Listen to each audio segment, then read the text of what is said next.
Layoffs in the tech space continue, with over 150,000 workers across the industry losing their jobs thus far in 2023. But the approach in reducing headcount may lead these tech companies into future hurdles among employees.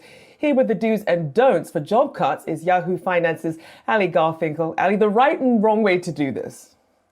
There is indeed a right and wrong way to do this. And as it turns out, tech is doing this the wrong way. So there have been a couple of key ways that have been features we've seen over and over again in how tech companies are laying people off. And I'd say it can be amounted to two things. First, they're being done incredibly impersonally. For example, we'll hear about these massive Zoom calls or workers being locked out over computers. That is a huge no-no according to HR experts.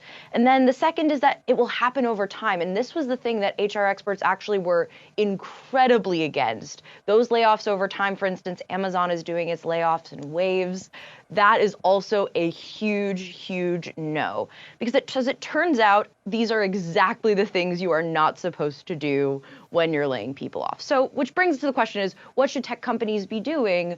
What is the right thing to do? Obviously, there is no good way to lay someone off. There is no good way to fire someone. But as it turns out, there are better ways and worse ways. For example, you can actually be doing this with one-on-one conversations. And that really can minimize the harm so people feel thought of and it doesn't affect how they think about themselves moving forward. And the big thing that I heard over and over again, Rochelle, one big cut. The waves are no good. They will create instability in an environment. And if you're wondering why investors should actually care about this, I have one word for you: innovation. For these companies, innovation is everything, and innovation goes back to people. So the HR experts I spoke to for this story, I asked if there could be consequences moving forward for these companies, and they said absolutely yes. And the biggest one is that workers will grow more uncertain and less productive.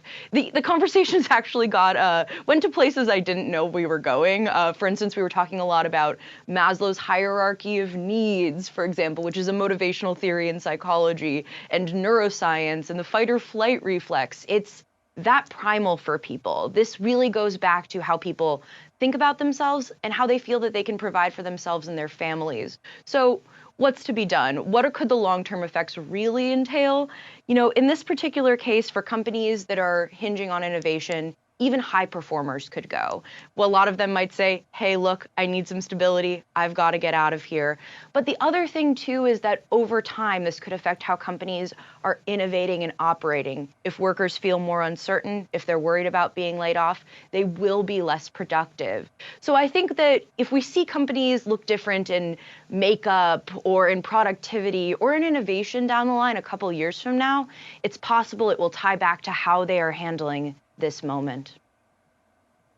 And you have to think, when people are looking for jobs, they remember these big headlines of how certain companies treated certain employees and may want to steer clear. Great stuff there, Allie Garfinkle. Thank you so much.